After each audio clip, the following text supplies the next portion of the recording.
ইমাম মালেক ইবন আনাস 709-795 CE ইসলামের ইতিহাসের একটি গুরুত্বপূর্ণ ব্যক্তিত্ব এবং মালেকি মাযহাবের প্রতিষ্ঠাতা। তার চিন্তাধারা এবং কাজ ইসলামী আইন ও ধর্মীয় জীবনে গভীর প্রভাব ফেলেছে। এখানে ইমাম মালেকের জীবন, আদর্শ এবং তার মাযহাবের মূল দিকগুলি তুলে ধরা হল। জীবনী। জন্ম। ইমাম মালেক 709 খ্রিস্টাব্দে মদিনা শহরে জন্মগ্রহণ করে। শিক্ষা। তিনি ইসলামী জ্ঞানে প্রশিক্ষণ লাভ করেন এবং মদিনার বিশিষ্ট স্কলারদের কাছে শিক্ষা গ্রহণ করেন, বিশেষত ইমাম জাফর সাদিকের কাছ থেকে। মৃত্যু। ইমাম মালেক 795 খ্রিস্টাব্দে মদিনা শহরে মৃত্যুবরণ করে। মালেকি মাযহাব। মূলনীতি। মালেকি মাযহাব ইসলামী আইন বা ফিকহের একটি গুরুত্বপূর্ণ স্কুল। ইমাম মালেক এই মাযহাব প্রতিষ্ঠা করেছেন এবং এটি কোরআন, হাদিস, ইজমা, মুসলিম স্কলারদের ঐকমত্য এবং আলামাল আলাহল আলমদিনাহ, মদিনার প্রথা, এই চারটি মূল উৎসের উপর ভিত্তি করে গঠিত। ইমাম মালেকের আদর্শ। কোরআন ও হাদিস। প্রধান উৎস। ইমাম মালেক কোরআন এবং হাদিসকে ইসলামী আইন ও বিধানের প্রধান উৎস হিসেবে গণ্য করেছে। তার আইনগত সিদ্ধান্তে এই দুটো উৎসের প্রমাণ থাকা অত্যন্ত গুরুত্বপূর্ণ।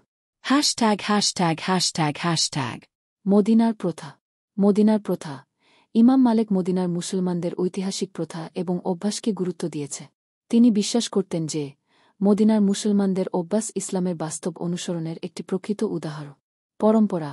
মালেকি মাযহাবের ভিত্তিতে মদিনার প্রথা সাধারণত কোরআন ও হাদিসের ভিত্তিতে প্রতিস্থাপন করা হয়। ইজমা, মুসলিম স্কলারদের ঐকমত্য। মতামত। ইমাম মালেক মুসলিম স্কলারদের ঐকমতের গুরুত্ব দিয়েছেন, কিন্তু এটি কোরআন এবং হাদিসের সাথে সঙ্গতিপূর্ণ হতে হবে। 4. কিয়াস, যুক্তি। যুক্তির প্রয়োগ। ইমাম মালেক যুক্তির ভিত্তিতে নতুন সমস্যার সমাধান করতে প্রস্তুত ছিলেন, তবে তিনি এটি কোরআন ও হাদিসের প্রমাণের সাথে সঙ্গতিপূর্ণ হওয়ার শর্তে গ্রহণ করেছে। 5. সমাজের প্রথা ও প্রমাণ। প্রথার গুরুত্ব। ইমাম মালেক সমাজে প্রচলিত প্রথার গুরুত্ব দিয়েছেন, তবে এই প্রথাগুলিকে কোরআন ও হাদিসের বিরুদ্ধে যাচাই করার প্রয়োজন মনে করেছে। 6. নৈতিকতা ও ধর্মীয় জীবন। নৈতিক মূল্যবোধ। ইমাম মালেক ধর্মীয় নৈতিকতা এবং জীবনযাত্রার প্রতি গুরুত্ব দিয়েছে। তিনি ইসলামের নৈতিক মূল্যবোধ অনুসরণ করার ওপর জোর দিয়েছে। ইমাম মালেকের প্রভাব। বিস্তৃতি। মালেকি মাযহাব ইসলামী বিশ্বের বিশেষত উত্তর আফ্রিকা, যেমন মরক্কো, আলজেরিয়া, তিউনিসিয়া এবং পশ্চিম আফ্রিকায় ব্যাপকভাবে অনুষ্ঠিত হয়।